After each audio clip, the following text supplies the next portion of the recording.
మొదటి గ్రంథం మొదటి రాజులు 9వ అధ్యాయం మొదటి నుండి 3 వచనాలు ధ్యానం చేసుకుందాం. ఎవరైనా చదివి పెంచాలని ప్రభు పేరిట కోరుచున్నాను. సొలొమోను యెహోవా మందిరమును రాజనగరును కట్టుటయు తాను చేసుకొని చేయబోయేదంతటిని చేయుటయు ముగించిన తర్వాత గిబియోనులో ప్రత్యక్షమైనట్లు రెండవ మారు యెహోవా సొలొమోనుకు ప్రత్యక్షమై అతనితో ఇలాగ సెలవిచ్చెను, నా సముఖమందు నువ్వు చేసిన ప్రార్థన విన్నపములను నేను అంగీకరించితిని. నా నామమును అక్కడ సదాకాలం ఉంచుటకు నీకు కట్టించి ఈ మందిరమును పరిశుద్ధపరిచి ఉన్నాను. నా దృష్టియు నా మనసును ఎల్లప్పుడూ అక్కడ ఉండును. నీ తండ్రి అయిన దావీదు. చాలా ప్రార్థన. ప్రభువా మాటలు దీవించి ఆశీర్వదించి స్వరం వినిపించారు. వినగల చెవులు ప్రేమగల హృదయం తెరిచి యేసు నామంలో ప్రార్థిస్తున్నాను తండ్రి. దేవుని బిడ్డలారా, దేవుడు ప్రత్యక్షమై చెప్తున్న మాట ఏమిటంటే, ఇక్కడ నీవు చేసిన ప్రార్థన విన్నపములు నేను అంగీకరించాను. ఎక్కడ దేవుడు అంగీకరించిందంటే మందిరం. ఈ మందిరాన్ని దేవుడు పరిశుద్ధపరిచాడు. ఈ మందిరాన్ని దేవుడు పవిత్రపరిచాడు. ఈ మందిరము సుందర మందిరము, పరిశుద్ధము. నీవు చేసిన ప్రార్థన మనవి నేను అంగీకరించి, నీవు చేసే ప్రార్థన మందిరంలో చేస్తే దేవుడు ఖచ్చితంగా అంగీకరిస్తాడు. నువ్వు మందిరానికి వచ్చి దేవునికి మనవి చేస్తే దేవుడు సాయం చేస్తాడు. ఎలాగంటారా, 18 కీర్తన 6వ వచనంలో ఒక మాట ఉంది. కీర్తనలు 18వ అధ్యాయం 6వ వచనంలో ఒక మాట ఉంది. దేవుడిలారా, నా శ్రమలో నేను యెహోవాకు మొరపెట్టితిని, నా దేవునికి ప్రార్థన చేస్తుంది. ఆయన తన ఆలయములో ఆలకించి నా ప్రార్థన అంగీకరించెను. నా మొర ఆయన సన్నిధిలో చేయాలని చూడొచ్చు. ఇక్కడ తన ఆలయంలో నువ్వు ఇంట్లో ప్రార్థన చేస్తే దేవుడు జవాబు ఇస్తాడు. కానీ మందిరం, ఇక్కడ కీర్తనకారుడు అంటున్నాడు, నా శ్రమలో నేను యెహోవాకు మొరపెట్టుకుంది. ఆయన నా ప్రార్థన తన ఆలయంలో అంగీకరించి. మందిరము పరిశుద్ధమైనది. ఇక్కడ దేవదూతలు నిత్యం ఉంటారు.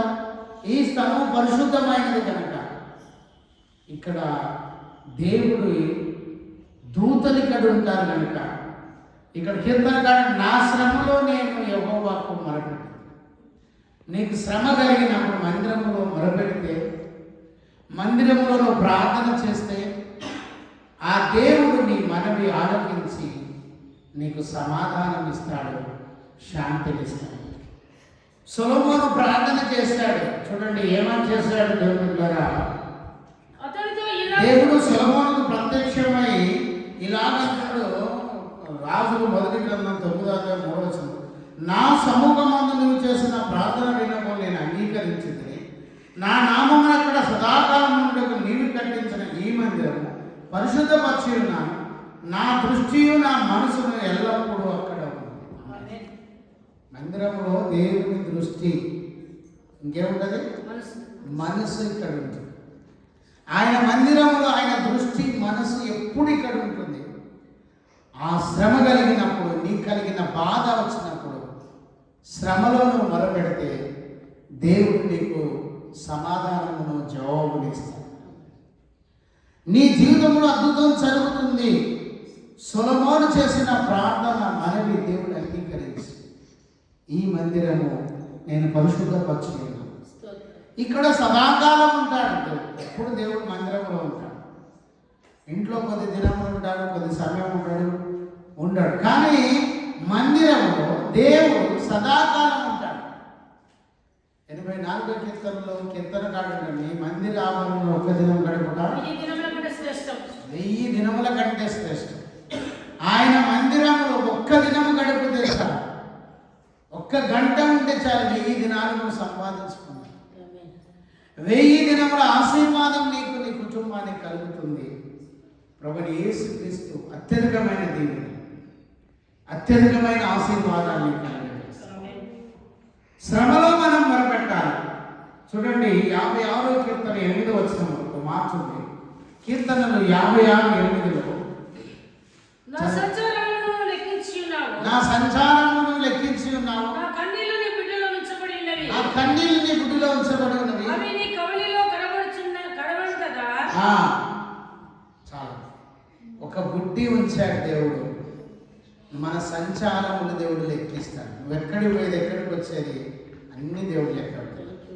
నువ్వు మాట్లాడే విధానం, నువ్వు చూసే చూపు, నీ ప్రవర్తన, నీ మాట, అన్ని విషయాల్లో దేవుడు నీ సంచారమును లెక్క పెట్టుచున్నాడు. నీ కన్నీళ్ళు కవలిలో, అమ్మాయి కవలి అంటే ఒక గుడ్డి పెట్టిండు, ఆ గుడ్డిలో ఉంచబడిన, లెక్కించబడుతున్నాయి. అంటే నువ్వు ఎన్నిసార్లు ఏడుస్తున్నావు, ఎంతగానో దుఃఖపడుతున్నావు, ఎంతగానో మొరపెడుతున్నావు, ఆయన కవలిలో కన్నీళ్ళు